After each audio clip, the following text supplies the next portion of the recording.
C'est le 2 décembre 2016 que s'est déroulée la 24e édition du congrès de l'UNAPL, un événement qui s'est tenu à Paris au Palais Brongniart. Une édition dont l'affluence record démontre la capacité de l'UNAPL à réunir les professions libérales. Alors quels sont les enjeux d'une telle manifestation? Yves Tréhard nous les rappelle. On parle toujours des salariés, on parle toujours des grandes entreprises, mais on parle finalement assez peu des problèmes auxquels sont confrontées les professions libérales, qu'elles soient dans le droit, dans la médecine ou dans l'artisanat. Et c'est vrai que ça fait du bien pour elles de se retrouver, de confronter leurs idées avec des experts ou avec des politiques qui sont, encore une fois, sans doute plus conscients qu'ils ne le disent, des problèmes que rencontrent les professions libérales. Mais encore faut-il que le dialogue se noue, et c'est l'occasion jamais. Cette journée fut l'occasion pour les professions libérales de se rencontrer, débattre, échanger. Et pour cela, de nombreuses activités ont été mises en place, comme une série d'ateliers abordant divers aspects ou problématiques qui touchent les libéraux dans l'exercice de leur profession. Le congrès est très intéressant, c'est la première fois que j'y participe. Pas mal de rencontres, de discussions, d'apports des personnes du congrès, donc très bien. Des choses dont on n'a pas forcément connaissance et dont on prend conscience en venant à ce genre de réunion, où on rencontre d'autres professionnels et qui nous incitent à nous battre, à faire en sorte d'évoluer, de faire évoluer nos professions et de rester unis. Voilà. Je trouve, alors moi qui suis, un vieux briscard de l'UNAPL, on monte en puissance, vraiment. Et au niveau d'ailleurs de ces conventions que l'on réalise ici au Palais Brongniart, je trouve que c'est de mieux en mieux. Et ne serait-ce que les ateliers de ce matin, j'étais à l'atelier numérique, c'était vraiment top niveau, vraiment excellent. Des ateliers qui ont abordé des thèmes centraux comme la fiscalité, la protection sociale ou le numérique, mais aussi sur un plan plus large la place des professions libérales dans l'Europe. Mais on sent toute la difficulté des professions libérales françaises au sein d'une société où on est souvent un peu les mal-aimés. Et de ce point de vue-là, nous sommes exactement dans la même situation en Belgique pour l'instant. Malgré le fait que par rapport à vous, nous avons un régime très très à droite. Pour l'instant, nous sommes très déçus par les prises de position, par le manque de concertation. Les professions libérales devront toujours se battre et de là l'importance de se rencontrer souvent et de partager ensemble les mêmes centres d'intérêt et les mêmes combats. Puis est arrivé l'instant de la séance plénière. Michel Chassan, président de l'UNAPL, a pris la parole pour officialiser ce qui devrait rester comme une mutation majeure dans la représentation des professions libérales.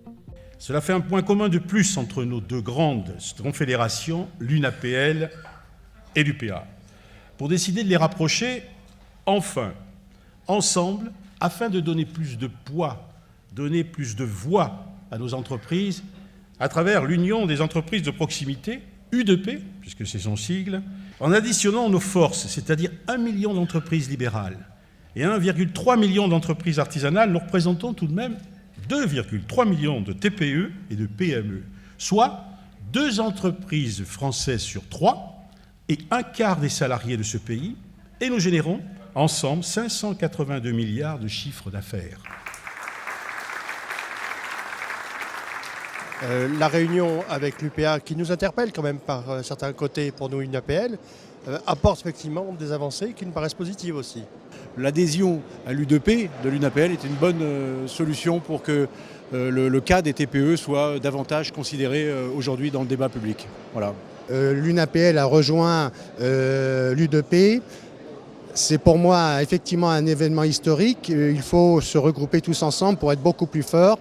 Et je cautionne et j'aiderai de mon possible, en tout cas la CNACIM fera tout ce qu'elle peut pour que l'UDP puisse vivre une grande vie. À la suite de cette annonce, le débat s'est poursuivi avec plusieurs intervenants autour de problèmes que peuvent rencontrer les professions libérales sur des points comme la fiscalité ou la réglementation. Le dialogue a pu s'instaurer entre les différents intervenants et chacun s'est montré à l'écoute en toute cordialité. Moi, ce qui m'a frappé, c'est l'ouverture dont a fait preuve la CFDT et Laurent Berger, qui m'a semblé être un homme de bon sens, pragmatique et qui ne raisonne pas sur des idéologies, mais sur des avancées sociales. Christophe Sirugue, secrétaire d'État chargé de l'industrie auprès du ministre de l'Économie et des Finances, est venu faire une déclaration de soutien aux professions libérales en tentant de les rassurer, notamment concernant le prélèvement à la source.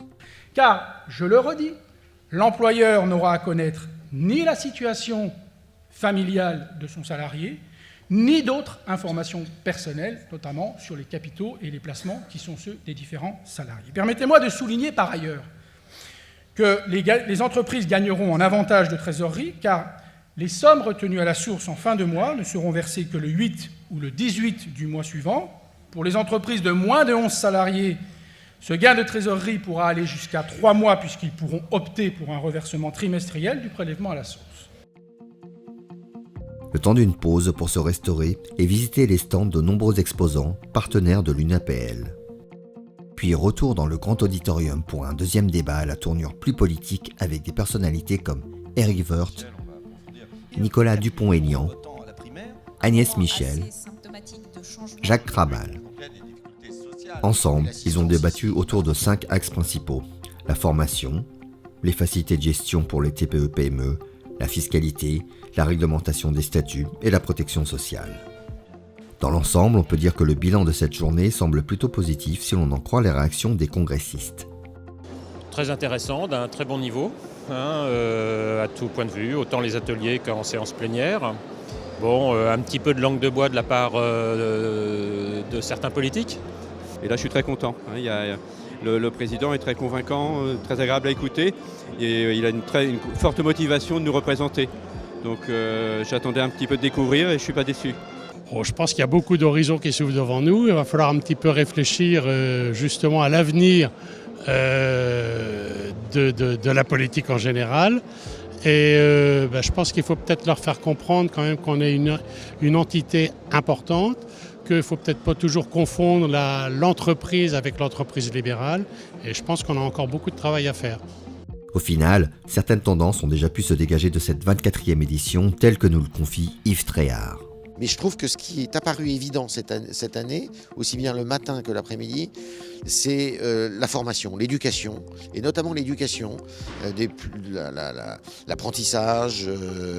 Là, il y a eu je dirais que ça a été souligné, et ce matin et cet après-midi, pour dire qu'il fallait impérativement que la France, si d'ailleurs elle voulait résoudre son chômage, eh bien, se retrousse les manches pour favoriser cette filière-là, en tous les cas.